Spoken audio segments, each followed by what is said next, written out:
नमस्कार साथियों, प्रेम की बात और फैक्ट्स में आप सभी का स्वागत है। उम्मीद करता हूं आप सभी बेहतर होंगे। दोस्तों, इस देश में काफी लंबे समय से जातिगत जनगणना की मांग उठ रही थी। आपने देखा होगा कि लोकसभा चुनाव के पहले राहुल गांधी और जितनी भी विपक्षी पार्टियां हैं वो लगातार ये मुद्दा उठाती रही कि देश में जाति जनगणना होनी चाहिए। हालांकि कुछ राज्यों ने अपने स्तर पर जाति आधारित जनगणना करवाई थी, क्योंकि जातीय जनगणना है वो केंद्र सरकार ही करा सकती है।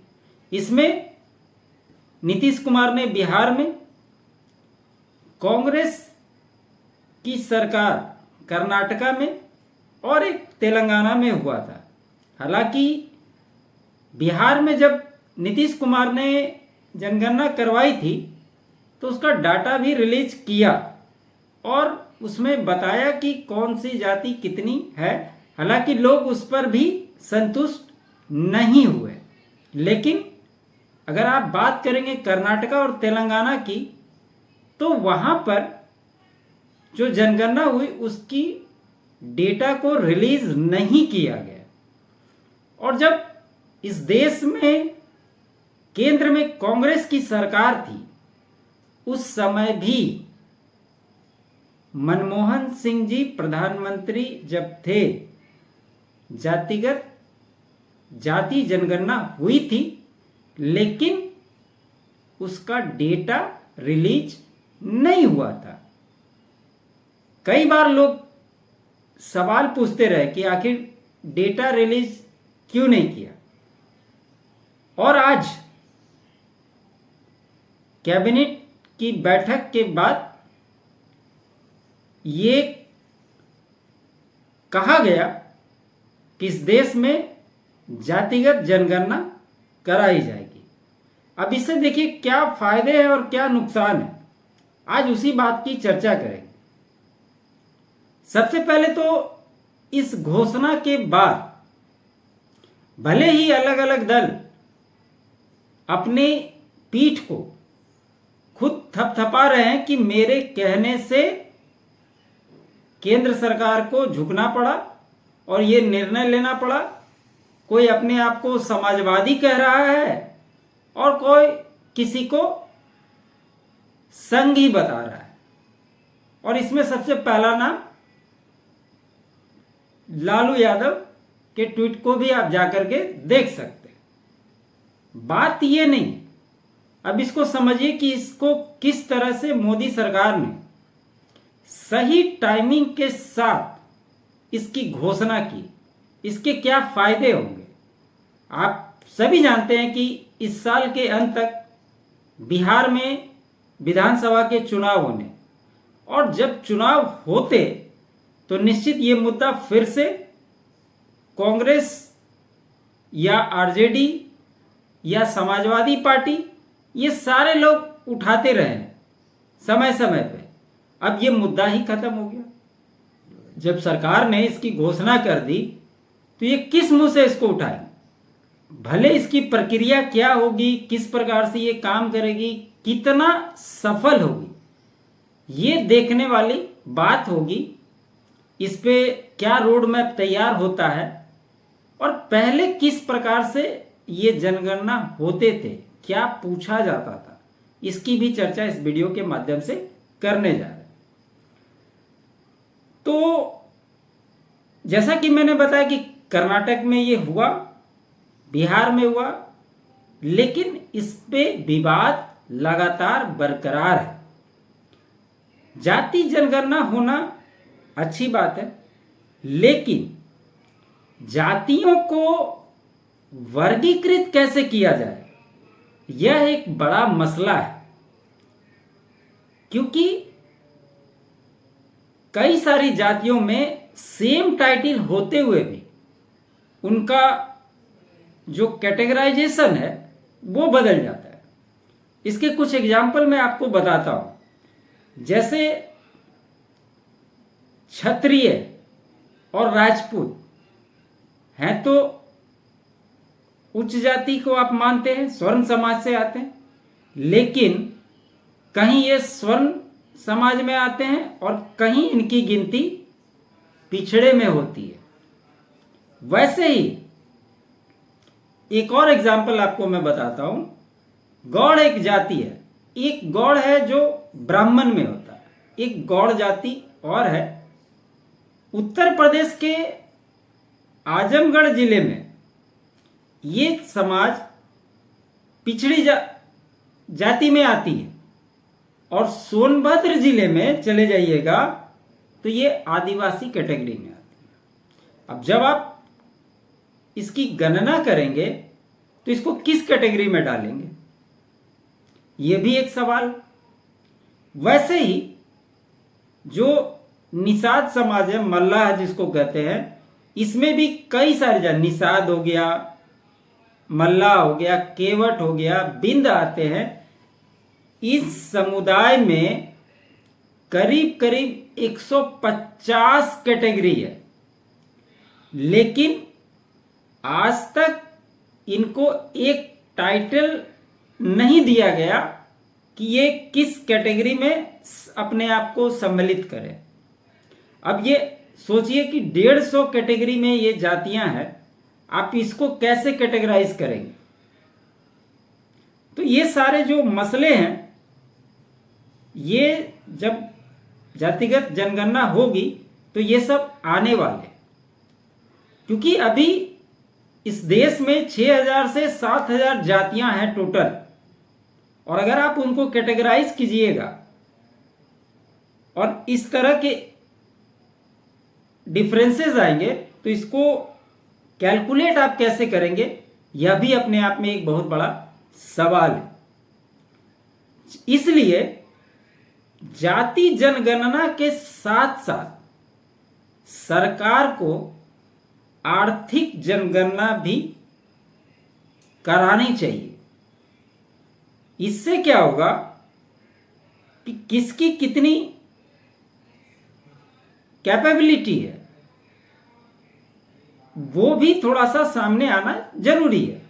और दूसरी बात, ये जो पहले मैनुअली चलता था कि जनरली स्कूल के टीचर्स, मिडिल स्कूल के, हाई स्कूल के टीचर जाते थे गांव में, हमने देखा है कि वो एक जगह बैठ गए, पंचायत में लगी हुई है, उसके यहाँ कौन है, वो कौन समाज से है, वो कौन जाति का है, कितना लोग है, वहीं पर बैठ करके फॉर्म भर लिया और उसके हिसाब से ये प्रक्रिया चलती थी। लेकिन क्या आज के समाज में विदाउट, जब सारा चीज डिजिटल हो चुका है, तो आपको ये काम भी डिजिटल रूप से ही करना पड़ेगा, और साथ ही साथ उनके प्रूफ भी लेने होंगे, उसको भी अपडेट करना पड़ेगा। और कई लोग के मन में ये प्रश्न उठ रहा होगा कि जैसे आधार के साथ में बाकी चीजें लिंक हुई है तो इसको भी लिंक किया जाए। ये काम मेरा मानना है कि सरकार को कभी नहीं करना चाहिए, क्योंकि पिछले कई समय से इस देश में घुसपैठ के मामले बढ़े हैं, और खासकर बांग्लादेशी घुसपैठिए एक बहुत बड़ा मुद्दा रहा है। और आप देखेंगे कि सबके पास आधार कार्ड बना हुआ है। अगर आप इसको आधार से जोड़ देंगे तो उस तरह के जो लोग हैं वो तो ऑटोमेटिकली उनका और पक्का इलाज हो जाएगा, फिर आप चाह करके भी कुछ नहीं कर सकते। अब इसमें बात कर लेते हैं भागीदारी की। तो एससी और एसटी की जो जनगणना की बात होती है, ये अंग्रेजों के समय से चला आ रहा है, और उसी के आधार पे इनको परसेंटेज मिला हुआ कि किस कैटेगरी को कितना परसेंटेज मिलेगा। दूसरा एक फैक्ट ये भी है कि जो 1971 की जनगणना हुई थी, उसी के आधार पर अभी तक आरक्षण मिल रहा है इस देश में। उसके बाद 1981 हो या 1991 हो जनगणना हुई, लेकिन ये मूल रूप से प्रक्रिया में नहीं आया। ये जो 1971 वाला जनगणना हुआ उसी के आधार पे कैटेगराइज करके उसको डिवाइडेशन किया गया और उसी के आधार पर आज तक आरक्षण चला आ रहा है। अगर आपको जातियों का उत्थान करना है तो उसके वर्गीकरण को खत्म करना होगा, क्योंकि आप देखें बीच में भी एक मसला उठा था जाति के अंदर सब कैटेगराइजेशन का, जिसमें बहुत सारा हो हल्ला मचा था। बाद में मोदी सरकार ने उसे वापस ले लिया था। तो इसको सिर्फ एक जाति के अंदर रखना होगा। अगर आप इसको वर्गीकृत करेंगे तो फिर से समस्या उत्पन्न होगी। अगर आप जो पहले जनगणना होता था उसके फॉर्म को अगर आप देखेंगे तो उसमें करीब करीब 29 कॉलम होते थे। SC/ST की डिटेल 2011 तक जनगणना फॉर्म में कुल 29 कॉलम होते थे।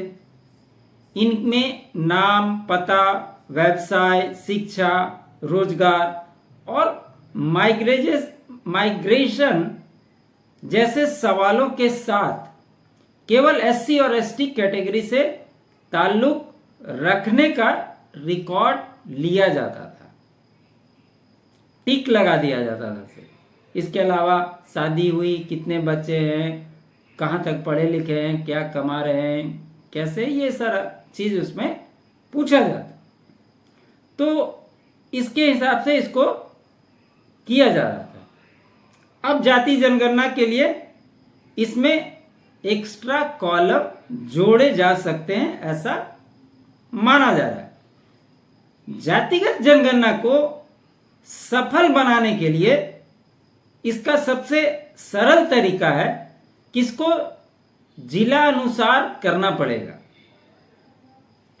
क्योंकि अभी मान लीजिए मेरा गांव कहीं और है, वहां भी जब सर्वे होगा मेरा नाम, मेरे फैमिली का नाम, वो सारा वहां पे लिस्टेड हो जाएगा। और मैं रह रहा हूं शहर में, यहां मैंने घर बना लिया और यहां भी जब जनगणना होगा तो यहां फिर वापस से मैं अपना नाम बता दूं, फैमिली का नाम बता दूं।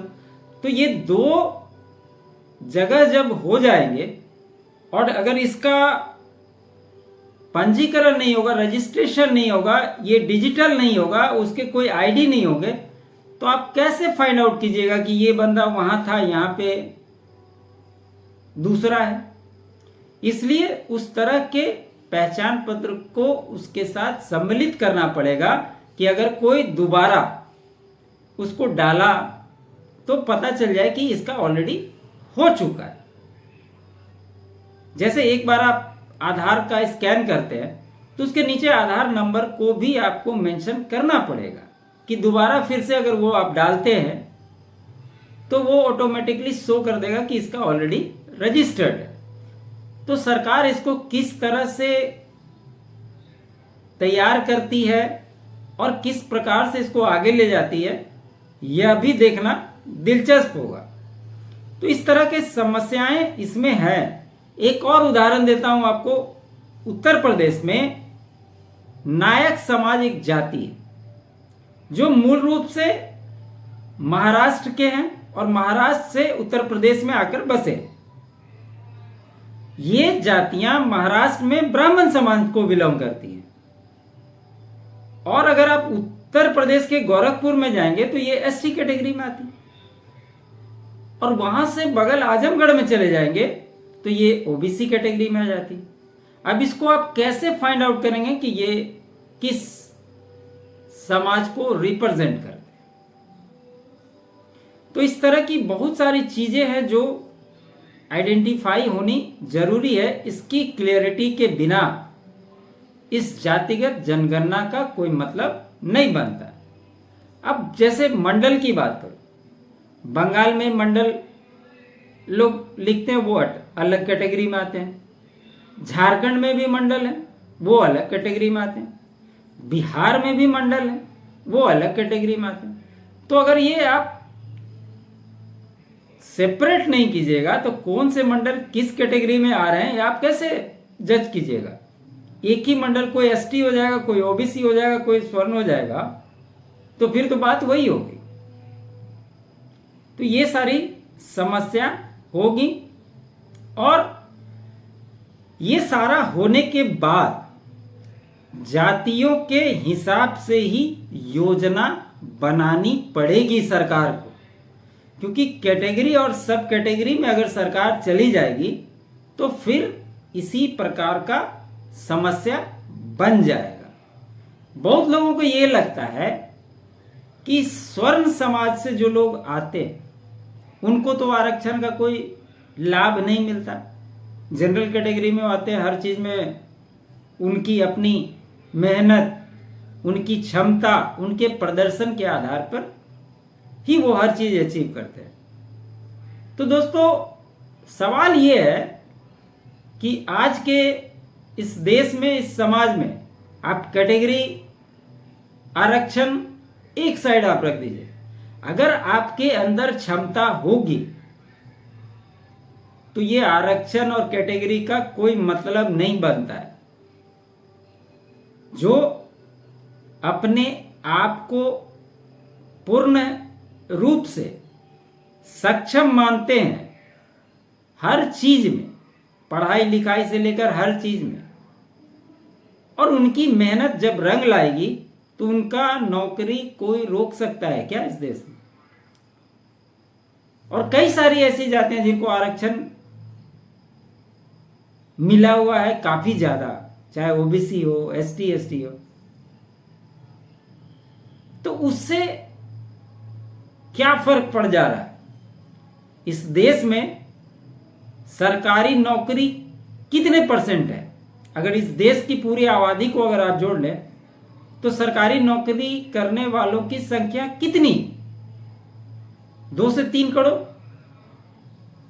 और आप प्राइवेट नौकरी करते हैं तो ये लोग उसको नहीं मानते, क्योंकि लोगों का मानना है कि आपके पास सरकारी नौकरी होगी तो शादी में मोटा माल मिलेगा, चाहे भले ही आप चपरासी क्यों ना हो, लेकिन वही प्राइवेट कंपनी में आप उस कंपनी के अच्छे पोस्ट पे ही क्यों ना हो, आपको उसके हिसाब से, उसके तुलना में, सरकारी नौकरी की तुलना में कम आंका जाता है।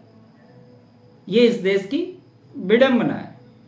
तो जो लोग ये सोच रहे हैं कि इससे स्वर्णों को कोई नुकसान होगा, तो मेरा ये मानना है कि इससे कोई फर्क नहीं पड़ता कि आप किससे आते हैं। देखना दिलचस्प होगा कि घोषणा तो हो गई है, और जिस टाइमिंग के हिसाब से मोदी सरकार ने इसकी घोषणा की है, निश्चित इलेक्शन में, चाहे बिहार का हो, बंगाल का हो, 2027 में यूपी का हो, और जहां भी हो, इसका फायदा सीधे सीधे सरकार अपने पाले में कर लेगी, और विपक्ष के पास से एक और मुद्दा उसके हाथ से निकल गया। आपको एक बात और मैं बता दूं, जो जातिगत जनगणना से रिलेटेड जो मसले हैं, जहां पे इसको लेकर विवाद हो सकता है, वो कुछ एक राज्य ही ऐसे हैं। बिहार हो गया, झारखंड हो गया, राजस्थान हो गया, हरियाणा हो गया, बंगाल हो गया, कुछ ऐसे ही राज्य हैं जहां पे कास्ट को लेकर थोड़ा सा इशू रहता है, और यहीं पे ये मुद्दा थोड़ा सा आएगा। इसके अलावा मुझे नहीं लगता कि इसको लेकर पूरे देश में किसी भी राज्य में बहुत ज़्यादा समस्या आने वाली है। तो देखिए, सरकार ने घोषणा कर दी है, विपक्ष के पास से एक और मुद्दा चला गया है, इसके आगे इस पे कैसे इम्प्लीमेंट गवर्नमेंट करती है यह देखना होगा। आगे जैसे अपडेट आएंगे फिर इस पे आगे की चर्चा करेंगे। आप सभी का बहुत बहुत धन्यवाद।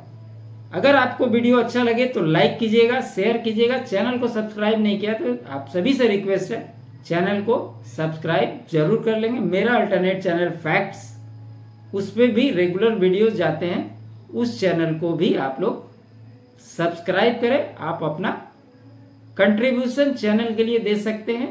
QR कोड स्क्रीन पे आपको दिखेंगे और बाकी डिटेल्स आपको डिस्क्रिप्शन में भी नज़र आ जाएंगे। बहुत बहुत धन्यवाद।